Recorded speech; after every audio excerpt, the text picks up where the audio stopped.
कहते हैं कि इंसान का एक विचार एक व्यक्ति के समान होता है। ये एक ऐसा मजबूत और शक्तिशाली साधन है जिसे दृढ़ हौसले से किया जाए तो आप सोच भी नहीं सकते ये आपके काम में कितना उपयोगी हो सकता है। इंसान अपने विचारों पर एकरूप होता है। जैसे उसके विचार करने का तरीका होता है या ही उसके विचार होते हैं, वैसे ही उसकी जिंदगी। कई व्यक्ति के दिमाग में अपने काम शुरू करने से पहले बहुत से विचार आते हैं। वो सोचते हैं कि ये नहीं चला तो क्या होगा, कितना लॉस होगा, लेकिन उसे ये सब चीज को साइड में रखकर यही सोचना चाहिए कि हर एक सफल व्यक्ति अपने विचारों से ही सक्सेसफुल होता है। सफलता पाने के लिए प्रत्येक दिन अपने लक्ष्य के नजदीक आना चाहिए और इसके लिए आपको अपने आप को बेहतर बनाने के हर एक अवसर का उपयोग करना चाहिए। दोस्तों, आज मैं एक ऐसे व्यक्ति की बात करना चाहता हूँ जो कि एक बहुत सामान्य व्यक्ति थे और वो उसके समय के एक महान संशोधक थॉमस एडिसन के साथ व्यापार में भागीदारी करना चाहते थे। उसने मन में ठान लिया था कि वो एडिसन के यहाँ जॉब नहीं करेंगे परंतु उसके भागीदार बनेंगे। जब पहली बार उसको एडिसन के पार्टनर बनने का विचार आया या ऐसी इच्छा हुई तब वो एक कदम चलने की स्थिति में भी नहीं थे। उसके लक्ष्य के आगे दो बड़े अवरोध थे। वो एडिसन को जानते तक ही नहीं थे और दूसरी बात, उस तक पहुंचने के लिए उसके पास इतने पैसे भी नहीं थे। ये दोनों बातें ऐसी थी जो कई लोगों को अपनी इच्छा पूरी करने से पहले से ही निराश करती। लेकिन कहते हैं ना दोस्तों, जब कोई इंसान अपने मन में कुछ भी करने की ठान ले तो वो अपनी पूरी जान उसको हासिल करने में लगा देता है। उसी तरह बर्नेस की इच्छा कोई सामान्य इच्छा नहीं थी बल्कि एक महत्वाकांक्षा थी।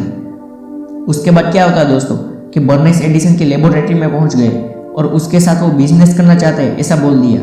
वो एडिसन के सामने खड़े थे और एक बिल्कुल सामान्य इंसान के जैसे लग रहे थे, परंतु उसके चेहरे पर जो उनके भाव थे उससे ऐसा ही लग रहा था कि वो जिस इरादे से आए थे उसको पाने के लिए वो अड़ग थे।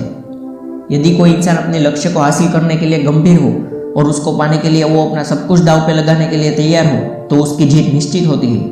यहाँ पे सिर्फ बाहर के दिखावट की ही बात होती तो इस व्यक्ति को एडिसन के कार्यालय में स्थान मिलता ही नहीं, लेकिन अपने दृढ़ लक्ष्य ने उसको स्थान दिलाया। पहली मुलाकात में बर्नेस को एडिसन के पार्टनर बनने की तक तो ना मिली, लेकिन एडिसन के कार्यालय में जॉब करने की तक मिली। इस स्थिति में ज्यादा समय पसार हो गया, लेकिन बर्नेस जो उद्देश्य से एडिसन के पास गए थे उसके नजीक पहुंचने का भी कोई संकेत नहीं दिखा। लेकिन उसने अपने प्रयत्न नहीं छोड़े और वो एडिसन के साथ साझेदारी करने में तैयार ही थे। लेकिन उससे महत्व की बात तो ये थी कि वो योग्य समय की राह देखने के लिए तैयार थे।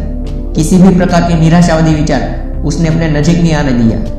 अब थोड़े समय के बाद बनता ऐसा है कि एडिसन ने एक नया ऑफिस डिवाइस ढूंढ लिया था और उसको एडिसन डिटेक्टिंग मशीन नाम दिया था। उसके सेल्समैन को ऐसा लगा कि इसे बेचने के लिए ज्यादा मेहनत करनी पड़ेगी। बर्नेस को यहाँ पे मौका दिखा। उसको ऐसा लगा कि वो ये मशीन बेच सकता है। उसने ये बात तुरंत एडिसन को की और मशीन बेच के दिखाया। वास्तव में उसने वो इतनी सफलतापूर्वक बेचा कि पूरे देश में उसके मार्केटिंग का कॉन्ट्रैक्ट उसको मिल गया। इसके द्वारा बर्नेस बहुत सारा पैसा कमाया, लेकिन उसने इतना तो साबित कर ही दिया कि कोई भी इंसान एक विचार के द्वारा कहीं पे भी पहुंच सकता है। बर्नेस वास्तव में कितना पैसा कमाया वो तो मैं नहीं जानता, पर यहाँ पे राशि का उतना महत्व नहीं है, लेकिन महत्व की बात तो वो है कि स्वयं आया हुआ एक विचार को अमल में रख के अपने लक्ष्य को हासिल करने के लिए जो दृढ़ता दिखा के जो मेहनत की उससे उसको बहुत लाभ हुआ। उस राह पे चलने के लिए उसके पास कुछ भी नहीं था बल्कि थी केवल महत्वाकांक्षा और उसको पूरी करने की इच्छा शक्ति। उसी तरह कोई भी इंसान अपने एक विचार और आत्मविश्वास से कुछ भी हासिल कर सकता है। और अगर दोस्तों आपको लगता है कि ये वीडियो आपके लिए हेल्पफुल रही है तो कमेंट सेक्शन में ज़रूर बताएं और चैनल को सब्सक्राइब नहीं किया तो जल्दी से सब्सक्राइब करें। अगले वीडियो में फिर मुलाकात होगी। जय हिंद, जय भारत।